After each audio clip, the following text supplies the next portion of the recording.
Selamat datang, salam sejahtera. Terima kasih karena bersama dengan saya di Nazlin Unity Channel.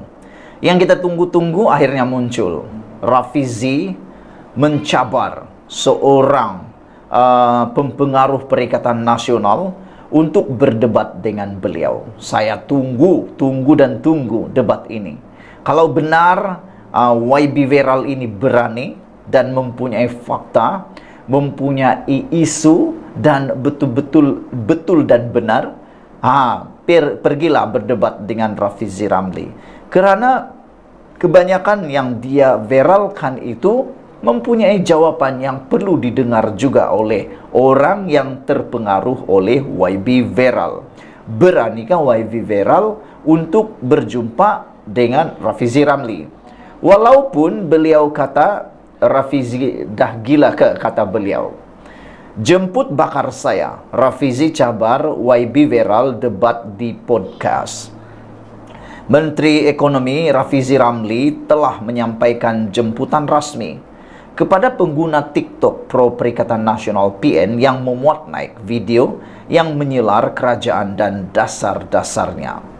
Menurut timbalan Presiden PKR itu, pempengaruh menyebarkan pembohongan tidak berasas kepada pengikut mereka adalah antara ancaman terbesar yang dihadapi kerajaan hari ini. Dengan adanya platform media sosial terutamanya TikTok, mereka berleluasa menyebarkan fitnah dan pembohongan. Mereka akan memainkan sentimen demi sentimen yang tidak memberikan gambaran dan perspektif sebenar, yang akhirnya memesongkan kefahaman rakyat mengenai satu-satu perkara. Apabila ditanya di parlimen, pemimpin politik mereka sendiri tidak boleh jawab, kata Rafizi. Saya selalu bertanya kepada ahli-ahli Parlimen Perikatan Nasional tentang ukuran ekonomi yang mereka gunakan sebagai bukti kepada dakwaan mereka. Ekonomi telah merudum. Mereka tergagap-gagap dan tersipu-sipu seperti kerangga yang lari bertempiaran, kata Rafizi melalui hantaran media sosial hari ini. Rafizi memberi amaran bahwa netizen yang menyebarkan pembohongan tidak berasas serta orang lain yang mengulas mengenai siaran sedemikian boleh diheret oleh polis, malah berdepan tindakan sivil jika perlu. Akhirnya, seperti lazimnya, ramai walaun-walaun yang terdedah mati katak dalam perjuangan, sedangkan pemimpin mereka kaya raya dengan kereta besar, pangkat dan pensiun mereka, kata Rafizi lagi. Ahli parlimen Pandan itu memetik contoh seorang pempengaruh yang menggunakan nama YB Viral di TikTok yang sering memuat naik video di platform yang menyelar kerajaan dan dasar-dasar kerajaan. Saya berpendangan budaya ini perlu ditangani. Cara menanganinya adalah supaya pemimpin atau pimpinan politik seperti saya berdepan sendiri dengan rakyat dalam satu sesi untuk menjawab dan bertanya. Rakyat tanya, saya jawab. Saya tanya kepada rakyat untuk berkongsi pemahaman. Maka wajarlah rakyat jawab, kata beliau. Tetapi dengan syarat, janganlah berselindung di belakang identiti digital yang disalahguna untuk mencipta pembohongan.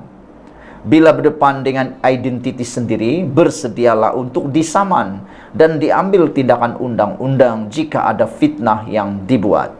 Eksperimen pertama ialah kepada seorang pempengaruh Perikatan Nasional, yaitu YB Viral, katanya lagi. Menurut Rafizi, dia menghantar surat rasmi kepada netizen tersebut untuk menghadiri sesi audio siar podcast yang dijadwal pada Isnin 8 Januari 2024 atau mana-mana tarikh yang dipersetujui oleh kedua-dua pihak.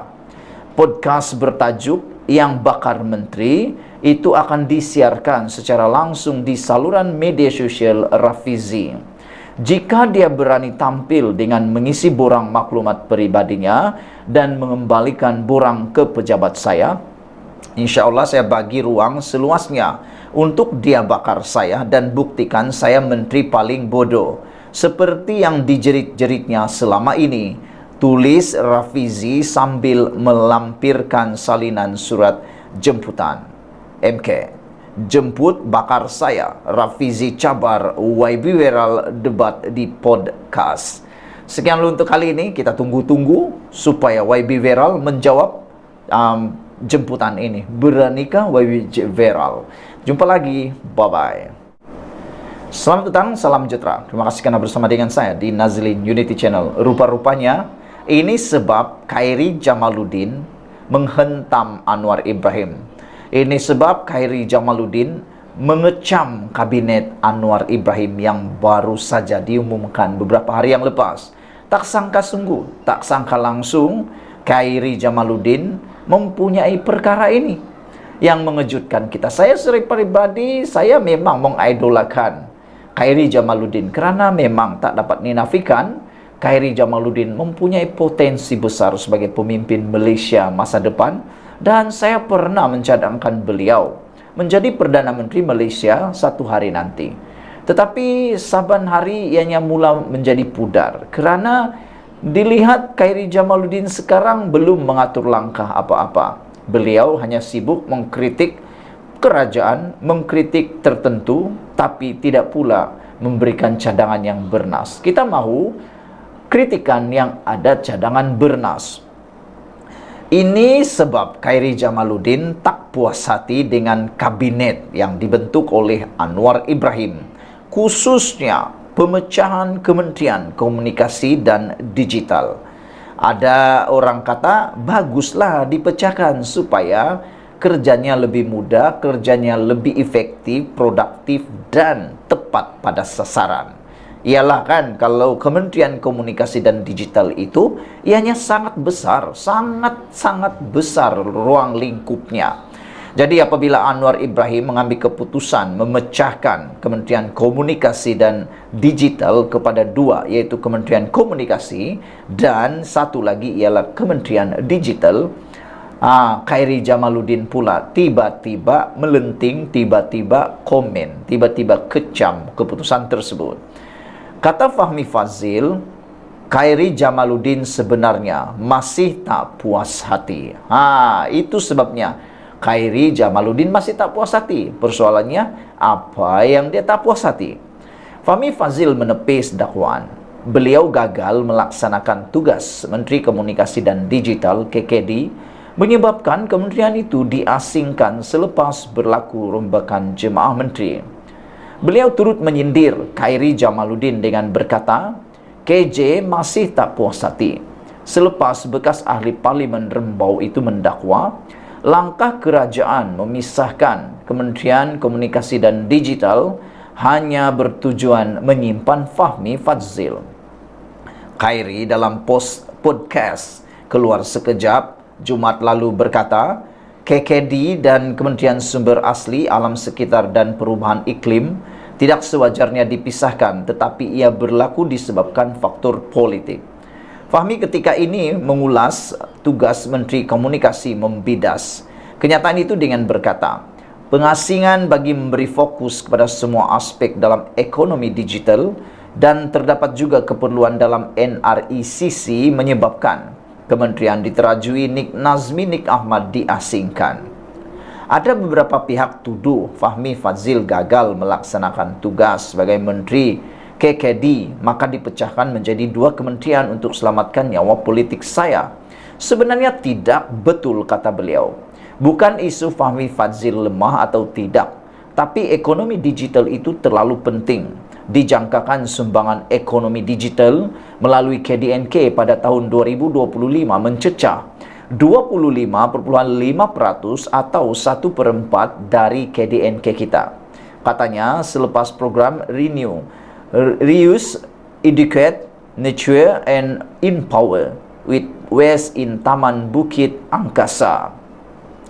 Fahmi berkata keputusan mengasingkan kementerian itu dibuat selepas perbincangan bersama pasukan Perdana Menteri Anwar Ibrahim yang mendapati terdapat keperluan hal ehwal digital ditumpukan dalam satu kementerian. Beliau menjelaskan sebelum ini pihak industri turut menyatakan kegusaran apabila terdapat 4 kementerian berbeza yang mengusahakan isu sama. Katanya lagi, susulan itu, perkara tersebut disampaikan kepada pasukan Perdana Menteri, termasuk mencadangkan semua agensi terbabit diletakkan bawah satu kementerian khusus. Rombakan Jemaah Menteri minggu lalu menyaksikan KKD dipecahkan kepada dua, yaitu Kementerian Komunikasi dan Kementerian Digital. Kementerian Digital kini diterajui bekas Menteri Komunikasi dan Multimedia, Gobind Singh Dio, yang juga ahli Parlimen Damansara. NRECC dipecahkan kepada Kementerian Peralihan Tenaga dan Daya Guna Awam, diterajui Fadila Yusof, serta Nik Nazmi mengetuai Kementerian Sumber Asli dan Kelestarian Alam. Ada pihak yang menuduh kelemahan, adakah itu bermaksud Nik Nazmi lemah? Kementerian dia dipecahkan? Tidak juga. Tidak ada keperluan bagi fokus beberapa perkara tertentu, tapi ada keperluan bagi fokus perkara tertentu, maka dia singkan, kata beliau. Yang penting jumlah menteri dan timbalan menteri jauh lebih rendah berbanding kerajaan terdahulu, kata Fahmi lagi. Sekian dulu untuk kali ini. Jangan lupa tinggalkan komen Anda untuk isu kali ini. Kali ini Khairi Jamaluddin kalah teruk. Sekian dulu kali ini. Jangan lupa tinggalkan komen Anda, tekan butang subscribe. Kita jumpa lagi. Bye-bye.